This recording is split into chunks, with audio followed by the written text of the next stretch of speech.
आप में हिम्मत है तो भविष्य की बात करिए, हिम्मत है तो बात करिए कि बेरोजगारी क्यों है, कि पेपर लीक क्यों होते हैं। आज की ये बहस सिर्फ ध्यान भटकाने के लिए की जा रही है, क्योंकि ये सरकार इस देश के वर्तमान की असलियत छिपाना चाहती है। आज देश का युवा कितना परेशान है, कितनी मुश्किल में है। पेपर लीक होते रहते हैं, बेरोजगारी है, महंगाई इतनी बढ़ चुकी है। इसकी चर्चा हम सदन में क्यों नहीं कर रहे? जवाहरलाल नेहरू जी की बात है, जितनी देर हमारे प्रधानमंत्री देश के प्रधानमंत्री रहे हैं, 12 साल हो गए हैं, लगभग उतने ही सालों के लिए जवाहरलाल नेहरू जी जेल में रहे। किस लिए? इस देश की आज़ादी के लिए। उसके बाद 17 साल के लिए प्रधानमंत्री रहे। आप बड़ी आलोचना करते हैं, अपने राष्ट्रगीत पर बहस कर रहे हैं, लेकिन हमारा राष्ट्रगान भी एक कविता का एक अंश ही है, एक लंबी कविता का एक अंश है। और इन दोनों राष्ट्रगीत और राष्ट्रगान के अंश को चुनने में सबसे बड़ी भूमिका गुरुदेव रविंद्रनाथ टैगोर की थी। वंदे मातरम के स्वरूप पर सवाल उठाना, जिसे संविधान सभा ने स्वीकार किया, न सिर्फ उन महापुरुषों का अपमान करना है जिन्होंने अपने महान विवेक से ये निर्णय लिया, मगर एक संविधान विरोधी मंशा को भी उजागर करता है। क्या सत्ता पक्ष के हमारे साथी इतने अहंकारी हो गए हैं कि अपने आप को महात्मा गांधी जी से, रविंद्रनाथ टैगोर जी से, राजेंद्र प्रसाद जी से, बाबा साहब अंबेडकर जी से, मौलाना आजाद जी से, सरदार पटेल जी से, सुभाष चंद्र बोस जी से बड़ा समझने लग गए हैं? मोदी जी का अपने भाषण में ये कहना कि राष्ट्रगीत को एक विभाजनकारी सोच द्वारा काटा गया, उन सब महापुरुषों का अपमान है जिन्होंने अपना पूरा जीवन इस देश की आज़ादी की लड़ाई में झोंक दिया। वंदे मातरम को विभाजित करने का आरोप लगाकर आप पूरी संविधान सभा पर आरोप लगा रहे हैं, उसके हर एक नेता को दोषी ठहरा रहे हैं। यह हमारी संविधान सभा और हमारे संविधान का खुला वार है। और जहां तक जवाहरलाल नेहरू जी की बात है,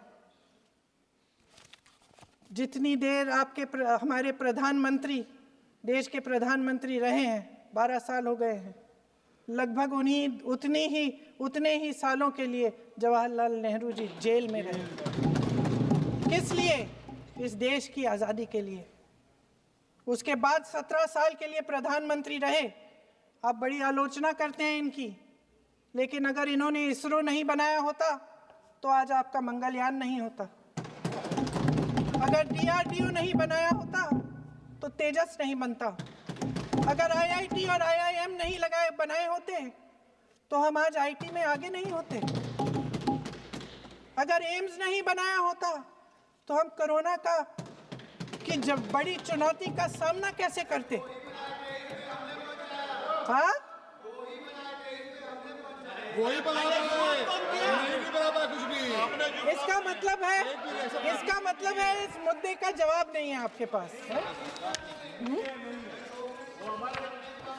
अगर इन्होंने BHEL, गेल, सेल, भाखड़ा नंगल ये सब नहीं बनाया होता जो आप सब बेच रहे हैं,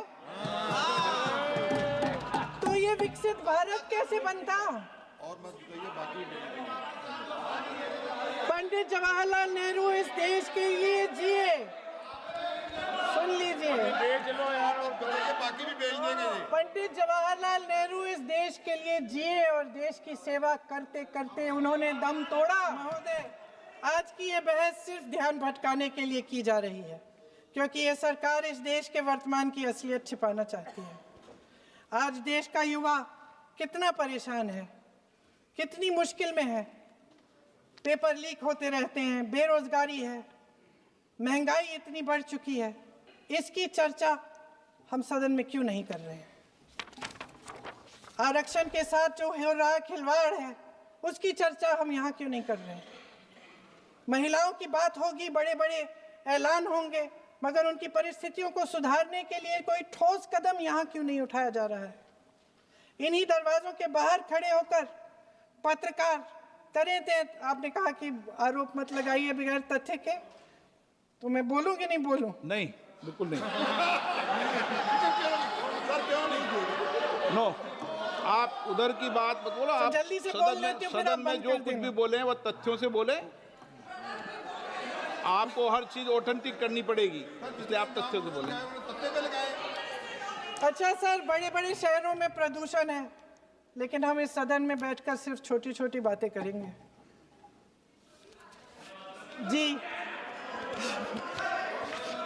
जो अतीत की बातें हैं ना, जो अतीत की बातें हैं ना, जो बार बार आप चाहते हैं कि हम पीछे देखें, लेकिन हम आगे भविष्य की बात, वर्तमान की बात, जो असली समस्याएं हैं उनकी बात न करें, ये छोटी बात होती है। आप में हिम्मत है तो भविष्य की बात करिए, हिम्मत है तो बात करिए कि बेरोजगारी क्यों है, कि पेपर लीक क्यों होते हैं,